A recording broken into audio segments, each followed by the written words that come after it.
नमस्कार।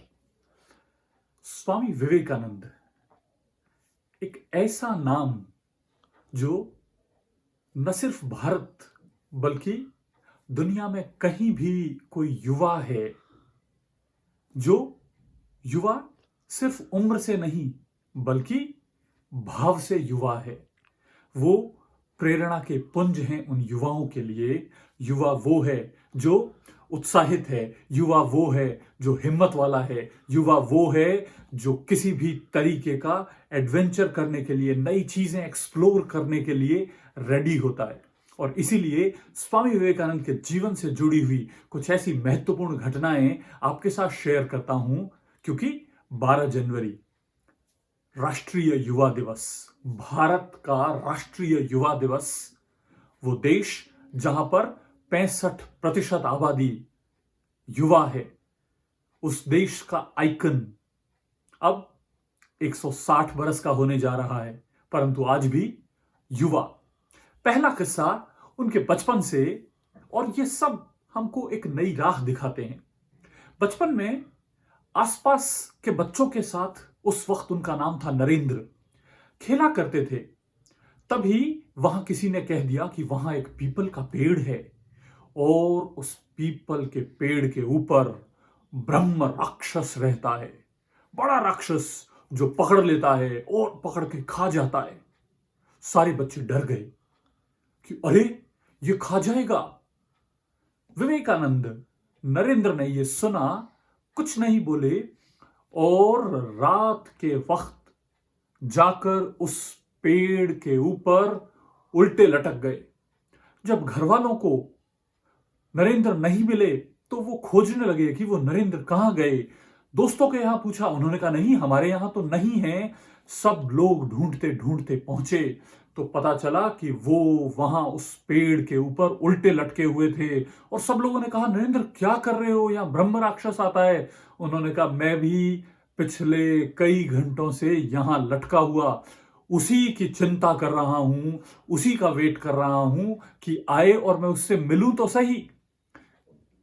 अभय, कभी भी जीवन में भय नहीं, करेज उनके जीवन का मूल मंत्र था। उसी वक्त सब लोग समझ गए, उनके परिवारजन समझ गए, उनके दोस्त समझ गए कि ये व्यक्ति अद्भुत अभय वाला, अद्भुत साहस का व्यक्ति है। और वही उनका संदेश था। उन्होंने कहा कि जीवन में शक्तिमान बनो और कभी भी भयभीत न रहो, क्योंकि पूरी दुनिया में बलि हमेशा बकरे की दी जाती है, शेर की नहीं।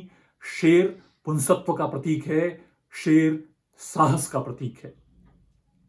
जब वो बड़े हुए और वो गए अमेरिका, और वहां उन्होंने देखा कि एक नदी के किनारे कुछ लड़के एक बंदूक के साथ अंडे के छिलकों पर निशाने लगा रहे थे।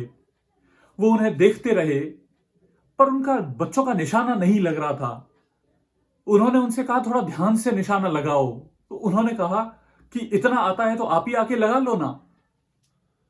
उन्होंने उनके हाथ से बंदूक ली और जो निशाना लगाना था उन पर निशाना 1 2 3 4 5 6 निशाने लगातार लगाए और 6 के 6 सटीक। बच्चे आश्चर्यचकित होकर उनकी तरफ देखने लगे और कहा कि ऐसा लगता है आप तो कोई बड़े जबरदस्त निशानेबाज हैं। उन्होंने कहा, मैं निशानेबाज नहीं हूं, मैंने तो जिंदगी में पहली बार इसको हाथ लगाया है। तो उन्होंने कहा, आपने ऐसा कैसे कर लिया। और वो जो उन्होंने सूत्र दिया, वो मेरे युवा दोस्तों, आप सब लोगों के लिए, हम सब लोगों के लिए जीवन में बहुत ही महत्वपूर्ण है। उन्होंने कहा, एकाग्रता।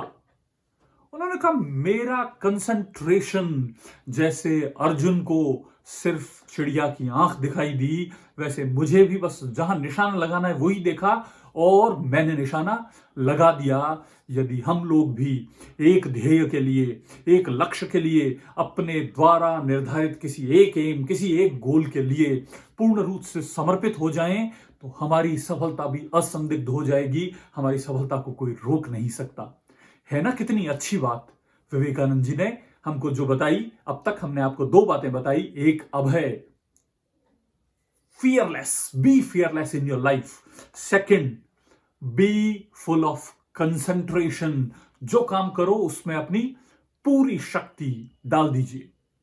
तीसरा, उनके बाहर के प्रवास से ही है कि वो बहुत सारे धर्म ग्रंथ पढ़ते रहते, तो उनको पढ़ने का बड़ा शौक था। और वो पढ़ते हुए ही एक बार वो पुस्तकें उनके पास ढेर लगी हुई पड़ी थी, वो बहुत तेजी से पुस्तकें पढ़ लेते थे। तो हमारे धर्म ग्रंथ जो हैं वो रखे हुए थे और उनके ऊपर कई अंग्रेज विद्वानों की किताबें और रखी हुई थी। तो एक व्यक्ति उनसे मिलने आया और उसने आकर के कहा, देखा जैसे कि अरे आपकी तो किताबें, जिनको आप कहते हैं कि इनके अंदर ज्ञान का पूरा भंडार भरा पड़ा है, वो तो सबसे नीचे हैं, और हमारी किताबें देखिए इनके ऊपर रखी हुई है। वो हाजिर जवाब थे, उनका कम्युनिकेशन जबरदस्त था, ऑन स्पॉट था। उन्होंने कहा कि देखिए, जो सबसे नीचे हमारी पुस्तक थी, उन्होंने उसको खट से खींच लिया और खींचते ही बाकी सारी किताबें धड़-धड़ा के नीचे गिर गई। उन्होंने कहा, देखा दोस्त, बेस तो यही है, फाउंडेशन तो यही है। अगर हमारे ज्ञान को, हमारे ज्ञान रूपी पुस्तक को अगर बाहर खींच लिया जाए तो आपकी जो नॉलेज है वो सारी धड़-धड़ा कर नीचे गिर जाएगी। ये था हाजिर जवाबी कम्युनिकेशन। कैसा? इजी लेकिन सटीक उत्तर। हम अपने जीवन में फियरलेस बने, कंसंट्रेटेड बने और बेहतर कम्युनिकेटर बने तो जीवन बेहतर हो जाएगा। और जो स्वामी जी ने कहा, मोटिवेशन का इससे बड़ा सेंटेंस कहा नहीं गया है, और वो था कि उठो, जागो, और जब तक अपने लक्ष्य को प्राप्त न कर लो, रुको मत। हम सब लोग भी अपने लक्ष्य की ओर बढ़ें और स्वामी जी को सच्ची श्रद्धांजलि दें। धन्यवाद।